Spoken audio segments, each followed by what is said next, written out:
اعوذ باللہ من الشیطان الرجیم، بسم اللہ الرحمن الرحیم۔ عائشہ اسلامک ہسٹری کی پیاری بہنوں اور بھائیوں، السلام علیکم ورحمۃ اللہ وبرکاتہ۔ تمام تعریفیں اللہ کے لیے، وہی نیک لوگوں کا ولی ہے۔ میں گواہی دیتی ہوں کہ اللہ کے سوا کوئی معبود برحق نہیں، وہ یکتا ہے، اس کا کوئی شریک نہیں۔ اور میں یہ بھی گواہی دیتی ہوں کہ ہمارے نبی حضرت محمد مصطفیٰ صلی اللہ علیہ وآلہ وسلم اللہ کے بندے اور آخری رسول ہیں۔ یا اللہ ان پر اور ان کی آل پر اور تمام صحابہ کرام پر اپنی رحمتیں، برکتیں اور سلامتی نازل فرما، آمین۔ آج 2 محرم الحرام کا دن ہے اور آج کی اس ویڈیو میں آپ کے ساتھ 2، 3، 4 اور 5 محرم الحرام کے دن کا خاص عمل اور وظیفہ شیئر کرنے جا رہی ہوں۔ میری بہنوں اور بھائیوں، جس نے حق کربلا میں ادا کر دیا، اپنے نانا کا وعدہ وفا کر دیا، سب کچھ امت کی خاطر فدا کر دیا، گھر کا گھر سب سپرد خدا کر دیا، حسین ابن حیدر پر لاکھوں سلام، السلام یا حسین، السلام یا حسین۔ 1450 سال کی وہ نماز نہ پہلے پڑھی گئی اور نہ بعد میں پڑھی جائے گی، نہ زمین نے دیکھی، نہ آسمان نے، نہ فرشتوں نے دیکھی۔ سبحان اللہ۔ اپنے خون سے وضو کیا، کربلا کی مٹی سے تمیم کیا، لیکن سجدے میں سر رکھ کے بتا دیا تو راضی ہے تو ہم بھی راضی ہیں۔ میری بہنوں اور بھائیوں، حضرت حسین نے اپنے نانا سے کیا گیا وعدہ وفا کیا۔ میری بہنوں، یہ اتنے بابرکت دن ہے کہ ان دنوں کی اتنی زیادہ فضیلت ہے، برکات ہے۔ 2 محرم الحرام امام حسین علیہ السلام سر زمین کربلا میں آپ کی آمد ہوئی۔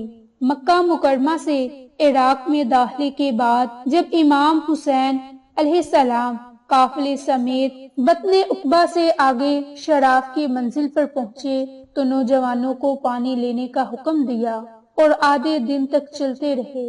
آپ کے اصحاب کو دور تک کوئی چیز نظر نہ آئی تو انہوں نے تکبیر کہی۔ انہیں لگا کہ کھجور کے درخت ہیں، وہ بہت ہی خوش ہوئے۔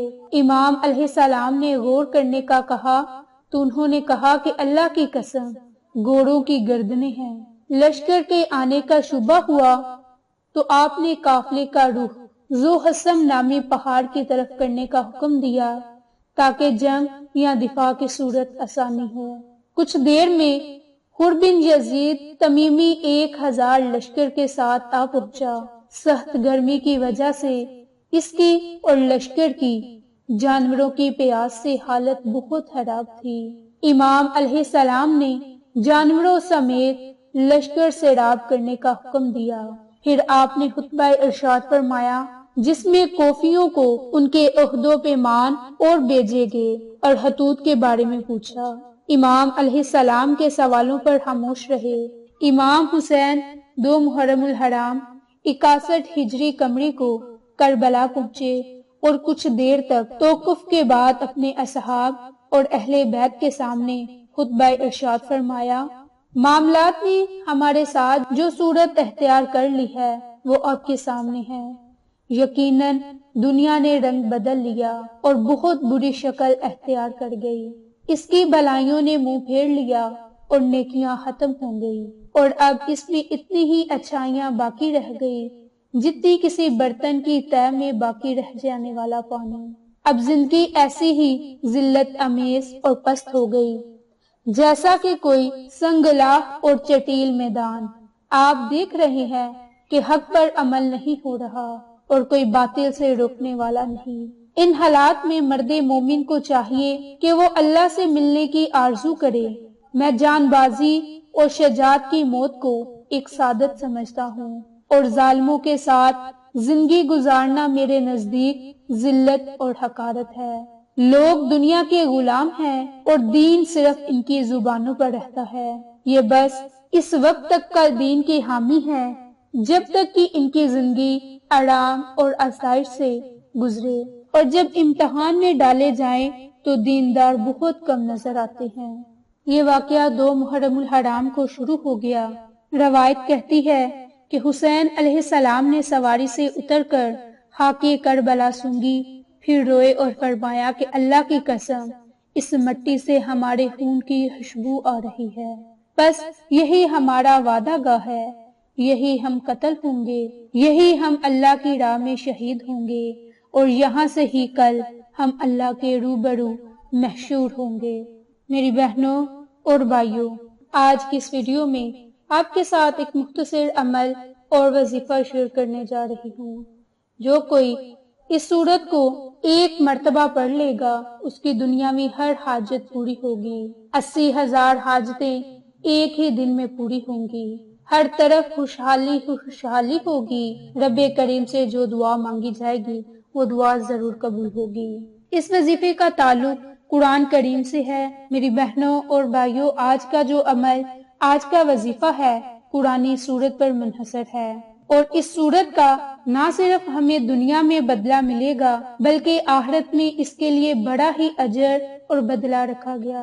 یعنی کہ اللہ تعالیٰ نے صرف اور صرف دنیا کے لیے ہی نہیں بلکہ آخرت کے لیے بھی اس کو نازل فرمایا۔ ایسا نہیں کہ آپ اس کے ذریعے سے صرف اور صرف دنیا میں ہی بدلہ مانگے بلکہ آخرت کے لیے بھی اس کو ضرور سنبھال کر رکھیں۔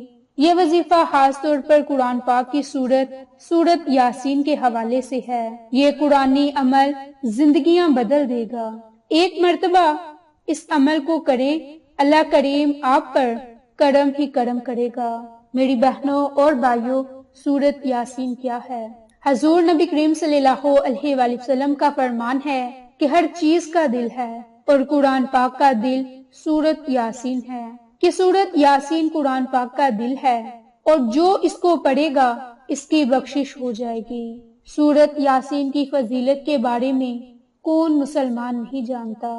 جس طرح ہر انسان کے جسم میں دل ہے، اسی طرح قرآن پاک کا دل سورت یاسین ہے، اور اس کے وظائف سے بہت سے لوگ مستفید ہوتے ہیں۔ میری بہنوں اور بھائیوں، اس کے پڑھنے سے آپ کی مشکلات ختم ہوں گی۔ نمبر 2، تکالیف سے نکلنے کے لیے خاص عمل ہے۔ نمبر 3، تجارت کے لیے بڑا ہی بابرکت عمل ہے۔ نمبر 4، اگر اہم مقاصد میں کامیابی چاہتے ہیں تو یہ عمل، یہ وظیفہ ضرور کریں۔ اس کے علاوہ 5واں بڑا فائدہ، دل کے امراض سے نجات ملے گی۔ نمبر 6، رزق میں اضافہ ہوگا۔ نمبر 7، دل کی سختی اور گناہ سے حفاظت کے لیے اللہ پاک کی بارگاہ سے بارش طلب کریں، رب کریم آپ کے دل کو غنی کر دے گا اور آپ کی ہر حاجت ضرور پوری ہوگی۔ میری بہنوں اور بھائیوں، 8واں فائدہ، حصول اولاد کے لیے۔ جو لوگ بے اولاد ہیں وہ لوگ اس عمل کو ضرور کریں۔ 9واں بڑا فائدہ، ہر بیماری سے شفا پانے کے لیے، ہر غم سے آزاد ہونے کے لیے۔ نمبر 10، دنیا میں اور آخرت کی ہر حاجت کو پورا کرنے کے لیے سورت یاسین کا یہ عمل، یہ وظیفہ کرے۔ یعنی کہ یہ بتانے کا مطلب یہ ہے کہ اس عمل کی برکت سے آپ کی لاکھوں کروڑوں حاجتیں پوری ہوں گی۔ صرف اور صرف آپ نے 2، 3، 4 اور 5 محرم الحرام کے دن صرف روزانہ ایک مرتبہ سورت یاسین پڑھ کر ان میں سے کسی بھی جائز حاجت کے لیے آپ نے رب کریم سے دعا مانگنی ہے۔ رو رو کر، گر گرا کر، نہایت عاجزی اور انکساری کے ساتھ رب کریم سے دعا مانگے۔ انشاءاللہ رب کریم ہماری ہر دعا کو سنے گا اور قبول فرمائے گا۔ آخر میں اللہ رب العزت کی ذات سے دعا ہے کہ اے ہمارے رب، اے عرش عظیم کے مالک، اے حکمت والے، اے کائنات کے رب، ہمارے دلوں کو گمراہ ہونے سے بچا اور آج کے اس روشن دن کو ہمارے لیے باعث رحمت بنا، اس مبارک عشرے کو ہمارے لیے باعث نجات بنا، ہمارے رزق کو وسیع کر اور ہماری زندگی کے تمام امتحانوں میں ہمیں کامیابی عطا فرما۔ آمین۔ میری بہنوں اور بھائیوں، یہ عمل آپ نماز فجر کے بعد لازم کر لیں۔ اس کے علاوہ پورا دن آپ کے پاس ہے، پوری رات آپ کے پاس ہے، جب بھی آپ کو مناسب وقت ملے آپ یہ عمل، یہ وظیفہ ضرور کریں۔ انشاءاللہ پھر کسی بھی اچھی ویڈیو یا اچھی معلومات کے ساتھ آپ کی خدمت میں حاضر ہوں گے۔ تب تک کے لیے اجازت۔ السلام علیکم ورحمۃ اللہ وبرکاتہ۔